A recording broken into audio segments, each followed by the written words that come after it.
Bonjour et bienvenue dans cette nouvelle édition de Sur le Net, l'émission qui rend l'actualité internationale toujours plus nette. Au sommaire aujourd'hui, le report des élections au Nigeria suscite l'inquiétude des internautes. Les îles Fidji imaginent leur nouveau drapeau. Et un cascadeur escalade les chutes du Niagara.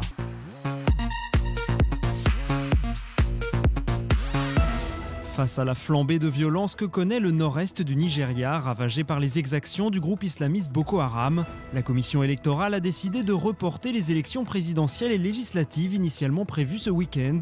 Un scrutin repoussé de 6 semaines qui aura donc lieu le 28 mars. Le temps pour les autorités de sécuriser les zones exposées à d'éventuels attentats. Une décision qui a mis la rue en ébullition et plongé une partie de la toile locale dans l'angoisse. Ainsi, sur Twitter, les messages se multiplient pour dénoncer le fait que l'agenda politique soit désormais dicté par les terroristes et critiquent une marque de faiblesse de leur pays. D'autres voient dans cette décision l'aveu d'un échec pur et simple de la part du gouvernement de Lagos et de leur président Goodluck Jonathan à garantir la sécurité. Un fiasco dans le domaine de la lutte contre l'islamisme qui pousse les internautes à faire preuve de pessimisme pour l'avenir. Des utilisateurs du site de microblogging qui rappellent que l'armée échoue depuis des années à faire cesser les violences de Boko Haram dans le pays et qui se demandent logiquement ce que 6 semaines de report pourront bien changer à la situation. Face à cette vague de critiques, certains soulèvent néanmoins une conséquence positive de ce délai. En raison de problèmes matériels, 25 millions de Nigérians n'ont en effet pas encore reçu leur carte électorale. Certains espèrent que les semaines supplémentaires devraient au moins leur permettre d'obtenir le précieux sésame, indispensable pour participer au scrutin.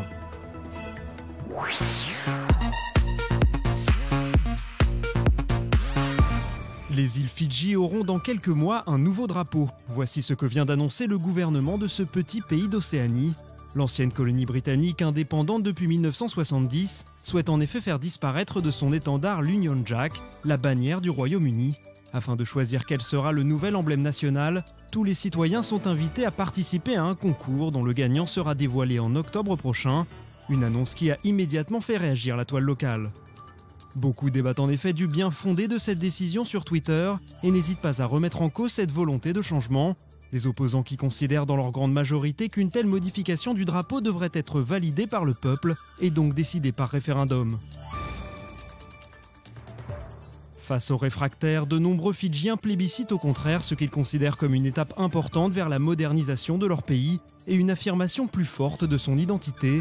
Souhaitant faire de ce changement un exemple, certains internautes appellent d'ailleurs l'Australie et la Nouvelle-Zélande à s'inspirer de cette initiative, les drapeaux de ces deux nations comportant eux aussi les couleurs du Royaume-Uni.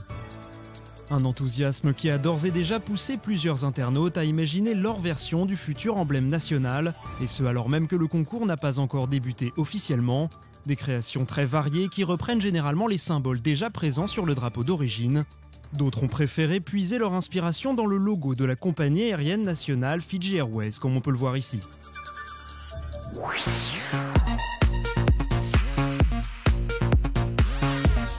Mugabe Falls, c'est avec ce hashtag que les internautes à travers le monde se moquent de la récente chute de Robert Mugabe. Le président du Zimbabwe, âgé de 90 ans, a trébuché mercredi dernier en descendant des marches à l'aéroport de Harare à son retour du sommet de l'Union africaine en Éthiopie. Et bien que les autorités aient tenté d'en censurer les images, les photos de cette chute ont rapidement fait le tour du web, ce qui a donné naissance à d'innombrables parodies mettant en scène le dictateur zimbabwéen dans des situations loufoques.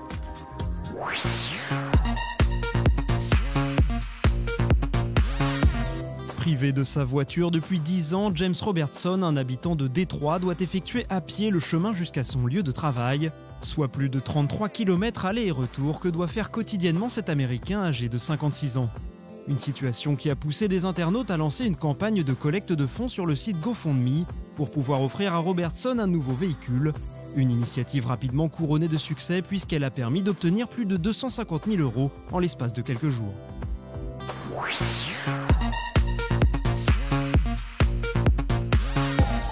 Fasciné par les ouragans, le photographe américain Mike Hollingshead multiplie les clichés et les vidéos de ces tempêtes souvent destructrices. Afin de souligner la beauté de ces phénomènes météorologiques hors du commun, le professionnel a notamment créé une galerie d'images animées en haute résolution qui permet de se faire une idée du gigantisme de ces tornades. Des créations à retrouver sur le site internet extremeinstability.com.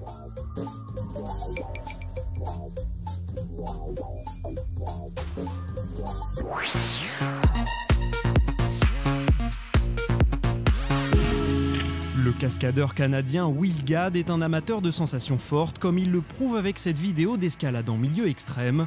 Le professionnel entreprend ici l'ascension des célèbres chutes du Niagara en utilisant les stalactites formées par la cascade partiellement gelée en cette saison. Des images vertigineuses à découvrir sur le compte YouTube de la marque GoPro. Niagara Falls, yeah! How cool is that?